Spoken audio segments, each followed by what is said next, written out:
서울이 늙어가고 있습니다. 2030 세대가 서울을 떠나는 행렬이 이어지고 있는데요. 2030이 절반 가까이를 차지했는데 탈서울 현상이 심화되면서 여러분, 근데 한국은 서울공화국이잖아요. 서울을 벗어나서 잘 지낼 수 있을까요? 탈서울한 사람들을 만나러 가봐야겠어요.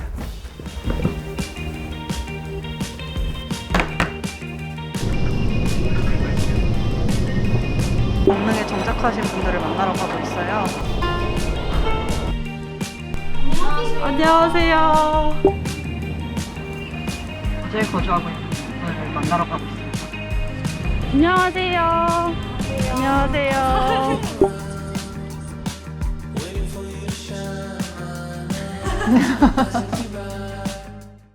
지금 양양에 온 건 횟수로 3년 조금 넘었어요. 직업이 많은 편이었는데 대중문화 전문 잡지에서 기자로 일했고 광고 홍보회사의 A 에디터 일도 하고 작가 일도 하고 컨텐츠 스타트업에서 PM으로도 일했었고 저는 원래 서울이 고향인 사람이 아니고 경상남도 김해시가 고향이고 또 고등학교는 거창군에서 다녔고 그러다 보니 서울에 처음 왔을 때 제가 다녔던 학교가 신촌에 있었는데 사람이 너무 많은 거예요. 그러니까 정말 물리적으로 이렇게 사람이 많은 곳에서 내가 살아야 한다는 것 자체에 대한 적응을 못해서 서울이랑 안 맞다, 호흡이나 리듬감이 맞는 사람이 아니다라는 인식을 계속 갖고 있었고 기회가 된다면 서울이 아닌 곳에서 사람이 적은 곳에서 살고 싶다라는 생각을 갖고 있었던 거죠. 작년 11월쯤에 거제도로 이사를 해서 지금까지 쭉 거제에 살고 있어요.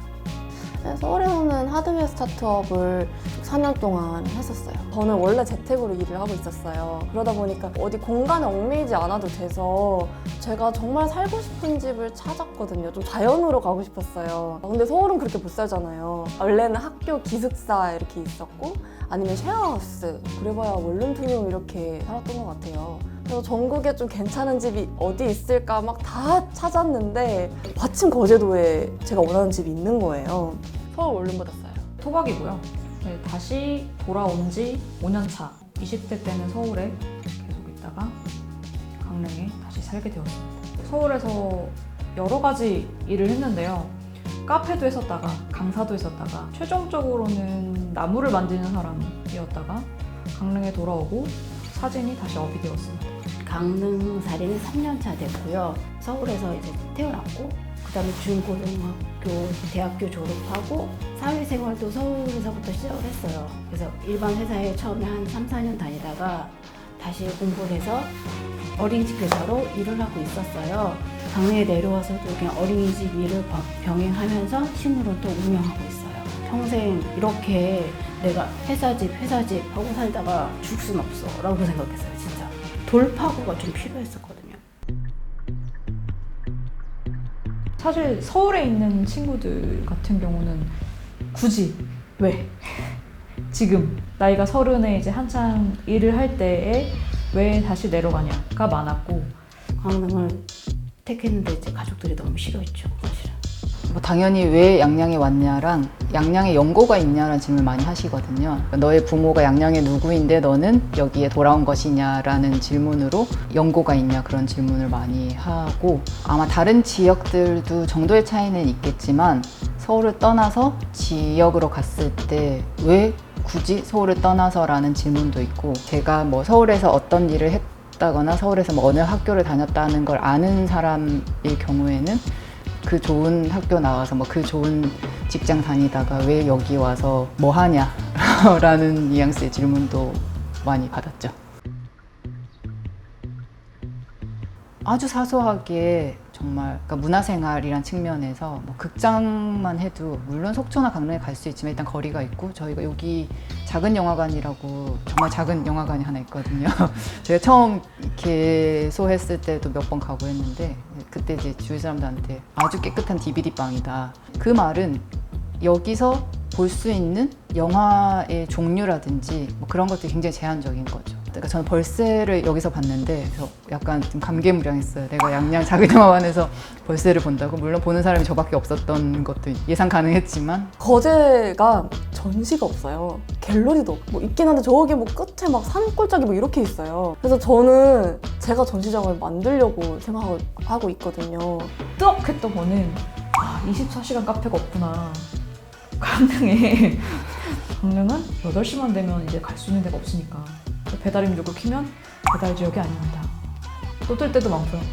비용이 뭐 3,000원? 저희 동네 같은 데는 심하면 9,000원까지도 있어요. 이게 교통수단이 엄청 서울보다 좋지 않다 보니까 강릉에 있는 모든 버스가 시내를 거치거나 강릉역을 거쳐요. 원래 차를 타고 강릉역이나 강릉 시내에서 저희 집까지 오는데 10분, 15분인데 버스를 타면 45분, 50분이에요. 그리고 이쪽 본가 가는 버스는 오후 1시 30분이면 끊기기 때문에 분만을 위한 산부인과는 당연히 없고 여성들이 정기적인 진료를 받을 수 있는 산부인과도 없고 그래서 분만을 하려면 속초나 강릉으로 가야 돼요. 안과, 이비인후과 같은 서울에 너무나 널려 있는 그런 병원들이 없어요. 그냥 내과, 뭐 무슨 의원 이래서 여러 가지 진료를 다 보는 병원은 있어도 전문적인 진료를 받을 피부과도 없고 뭐 그런 병원들은 없어요.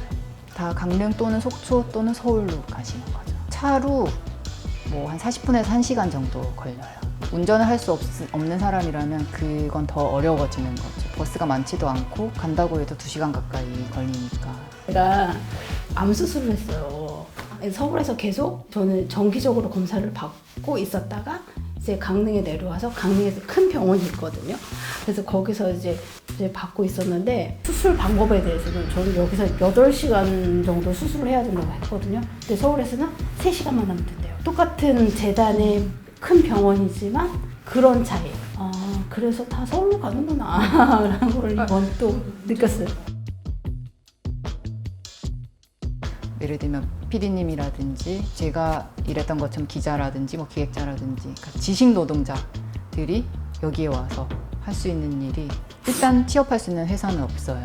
일자리는 그냥 취직을 해야 되는 상황이다라고 한다면 아직까지는 조건에 맞는, 니즈에 맞는 것들이 쉽게 찾을 수는 없을 것 같아요. 뭐 양양이든 뭐 속초든 한적한 자연과 뭐 적은 인구 밀도에서 이렇게 워라밸을 꿈꾸면서 동시에 내가 서울에서 하던 일을 어느 정도 연관성을 갖고 일하기를 희망한다. 로또 당첨이라고 생각이 되네요. 평균 연봉이 거의 뭐 절반으로 줄어들죠. 그렇기 때문에 다른 일을 또 해야 되는 거고. 친구들이 항상 얘기하는 좋겠다. 바다 살아서 바닷가 살아서 그랬는데 저 월요일부터 금요일까지 일을 하고 토요일 일요일은 친구랑 와서 일을 했거든요. 그렇게 2년을 보냈거든요.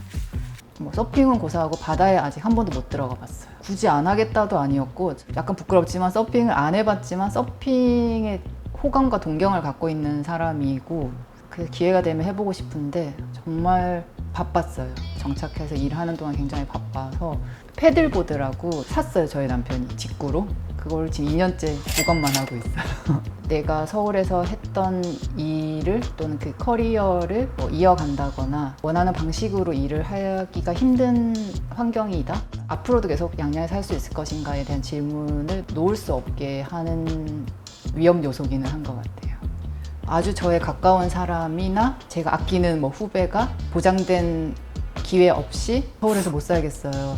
퇴사하고 내려오겠다고 하면 생각 잘 해봐라. 뭐 최소 1, 2년이라도 더 돈을 모아서 와라 라든지 일자리를 찾고 결정해라 라고 얘기를 할 것 같아요. 지역으로 갈수록 자본이 없으면 진짜 힘든 곳인 것 같아요.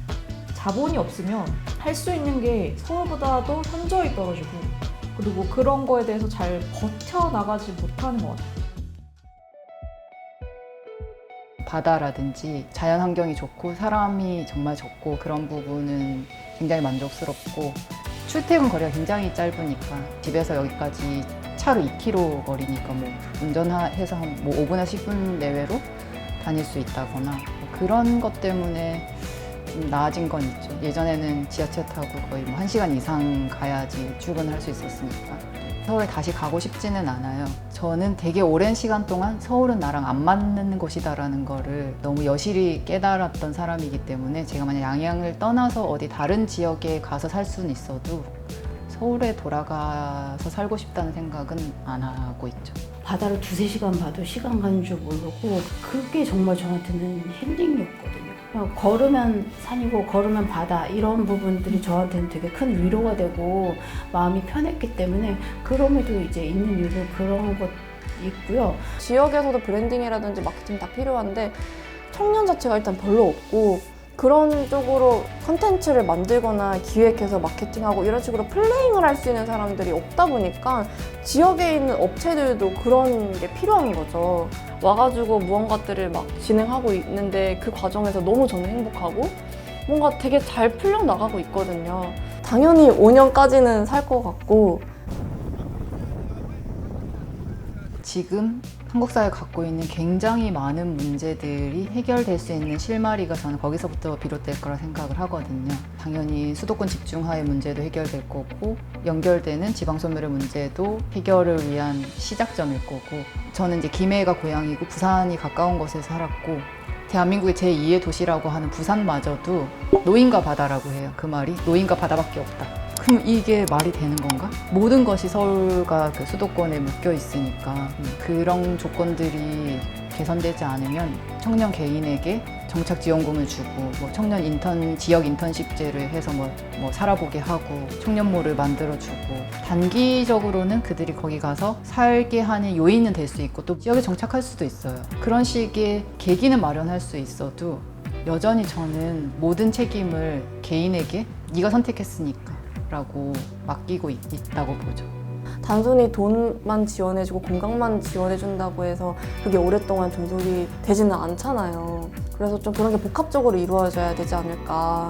뭐 1, 2년 혹은 뭐 3, 4년까지는 서울에서 퇴직금을 받되 모아둔 돈을 여기 와서 노력을 해볼 수 있는 거죠. 그 카페를 하는 것이든 아니면 서핑 관련된 일을 하는 것이든 알바만 하면서 몇 년을 버틸 수 있는데 자원이 이제 다 소진됐을 때 여기서 근데 앞으로 내가 먹고 살 수 있는 방법이 요원할 때는 결국 돌아가는 방법을 택할 수밖에 없는 거죠. 왔다가 돌아가신 분들, 그러니까 서울이든 어디든 그런 분들도 많다고 하더라고요. 여기서 결국은 뭐 일의 문제든 아니면 뭐 생활의 문제든 정착하지 못하고 떠난 사람에 대해서는 다들 별로 언급을 하지 않는 거죠. 사람들이 그 개인의 의지로 또는 개인의 바람으로 내가 탈서울을 바라고 실제로 실천한다고 해도 되게 지속되기 어려운 구조라고 보는 거예요. 서울을 떠난 사람들이 지역에서도 잘 지낼 수 있어야 그리고 더 나은 삶을 꿈꿀 수 있어야 하지 않을까요? 오늘 다이저에서는 탈서울을 이렇게 정의하고 싶어요. 서울에서 밀려나는 현상이 아닌 탈서울공화국이 되어야 한다.